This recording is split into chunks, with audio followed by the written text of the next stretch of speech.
Jenna Elfman's Shifting Gears character was a thorn in Matt's side before she even appeared on screen. Matt's disdain for the neighboring dance studio predates Eve's physical introduction on the series, and their ongoing feud made it even more surprising that Eve went from refusing to pay for damaging Matt's car to kissing him without warning over the course of a single episode. But because Eve merely smirks and walks away afterward, neither Matt nor the audience is given much time to process what this kiss could mean.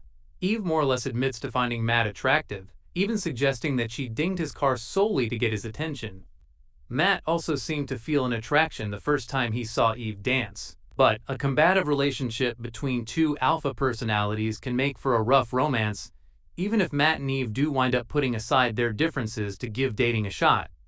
No matter what long-term potential they may have, there are other issues that need to be addressed in the short term. How will Riley react to Matt and Eve kissing? She might not be entirely thrilled. One of the first short-term issues standing in the way of Eve and Matt's romance is Riley. They both care deeply about her, to the point they were willing to call a truce just to throw Riley a party when she was struggling emotionally. Riley cares about them both in return, but even Kat Dennings isn't convinced her character will react warmly to learning about their kiss. No matter what she pursues in the future, Riley likes the job she has now. It's normal that she'd be fearful of how any fallout in their relationship might affect her work environment. At the same time, Riley might not even find it surprising. She mentions at the end of the Shifting Gears Season 1 finale that it seemed like Matt and Eve were finally starting to get along. While Riley's been there for many of their arguments, the expression "fighting like an old married couple" very much applies to Eve and Matt. There's every chance that Riley saw this kiss coming before either of the people who were actually involved in it. Can Matt's grief withstand a relationship with Eve? He didn't seem entirely certain about that. Matt's grief over the loss of Diane hasn't come up as much toward the end of Shifting Gears Season 1 as it did toward the beginning, but that doesn't mean he's over it. This became clear when Last Man Standing's Nancy Travis played Matt's last potential love interest in Episode 6. Matt's chemistry with Charlotte largely stemmed from their empathy with one another as widowed spouses. This is reflected on Matt's face at the very end of the Shifting Gears Season 1 finale.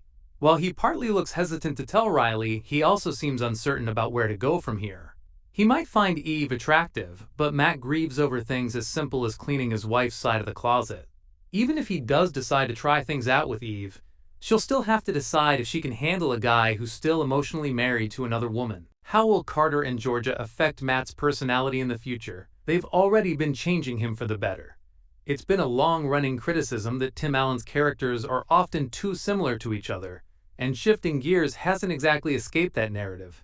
Most of the differences between Matt Parker and other Allen characters such as Tim Taylor or Mike Baxter stem from backstory, such as the fact that Matt is Allen's first sitcom dad to experience ongoing grief over the death of a spouse. But in terms of politics and general personality, the similarities between Matt and Mike are hard to ignore. However, Riley's kids have already laid the groundwork to change that. Matt loves having Carter and Georgia around, and he's let them break through his curmudgeonly armor several times as a result. He's played video games with them, he got high after encouraging Riley to let Carter try marijuana, and he even gave away his late wife's coat to accommodate George's interest in fashion. Not only has this helped with his grief, but Shifting Gears production design has even evolved to show how Matt's become more patient and accommodating with his new house guests. Continuing that progression could be the key to really making Matt stand out from Allen's other sitcom characters. Is Gabe ever going to start his own garage? Does Shifting Gears even remember that dream? After filling in his boss while Matt was at grief counseling in Episode 4, Gabe let Stitch convince him that he has what it takes to wear the boss hat someday. Not only did this boost Gabe's confidence, but he also actively started working on a logo design for his own custom shop.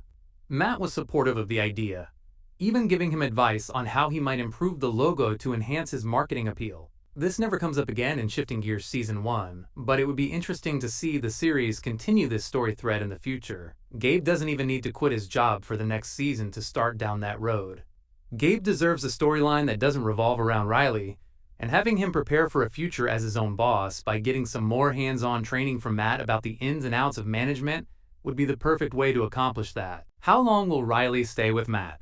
She can't live with her dad forever. Matt and Riley's relationship in Shifting Gears started out fairly contentious, but the Season 1 finale leaves them on better terms than ever. Matt finally admitted that he actually likes having Riley around, and he plans to be there for her while she tries to figure out what she wants from a life without Jimmy. At some point, pursuing a new dream will have to involve Riley moving out.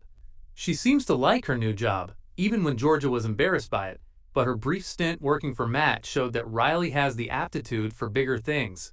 Riley moving out wouldn't have to ruin the premise of the show, either. It took several seasons, but the Connors managed to move most of the family out of the main house without hampering their ability to write storylines that put them together.